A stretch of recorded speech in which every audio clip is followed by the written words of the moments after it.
Hey, hello, I'm Jonathan. Hi, my name is Callie Jupiter. My name is Bradley Nowacek. I hope you can recognize me. I have a lot less hair than I did when we were filming. My name is Elena Anderson. Byron Reyes Luna. My name is Dom. I'm Kira, and I'm the director for Wakaresaseya.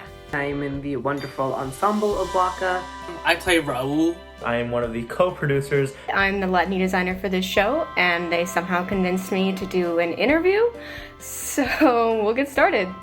What is it like working on a virtual production?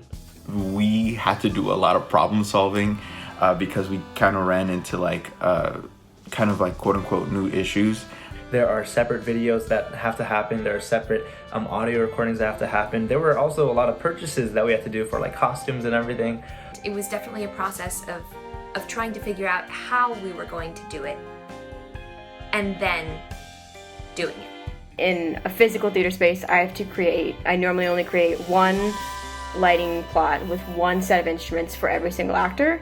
But in a virtual production, I really have to log in and say, okay, where are your windows? Where are you situated in the room? How many lamps do you have? To help the cast kind of record audio, we had to make sure that they had things in their ear so that they knew how to act all by themselves. Before we recorded a scene, we had to pre-record audio tapes of us saying the lines so that when we recorded them, since we weren't recording them with our scene partners, we could hear it and make sure that, we weren't going to talk over somebody when the videos were put together.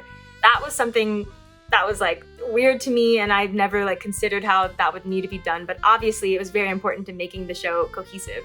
On the other hand, I was still able to work with the actors in a very similar manner as I would in an in-person setting, because live on Zoom, we were able to sit down and talk about characters and work on lines and run through the songs. We were able to do a lot of table work over Zoom. We were able to run the scenes a lot in real time before we recorded them, which was really helpful. But, I still had to find ways to connect with other actors virtually. And in those cases, part of it is trying to simulate that sense of shared connection, through a screen. Trying to pinpoint where people are. Trying to imagine what they're doing. As an actor, you're so used to connecting with people physically, in physical proximity, and in a virtual production that is impossible. There is a certain extent to which you just need to accept that you're not going to form that same connection, or at least for me, and you just put stuff into the space. You create material, and then you trust that it's going to land when it's all put together. It's not easy when you're inside it, when the actors and the designers are inside it, to actually see what it's going to look like. And I'm really excited for them to see that. It's really cool to be able to contribute to something bigger than yourself, and I don't think that really changes if you're behind a screen or not.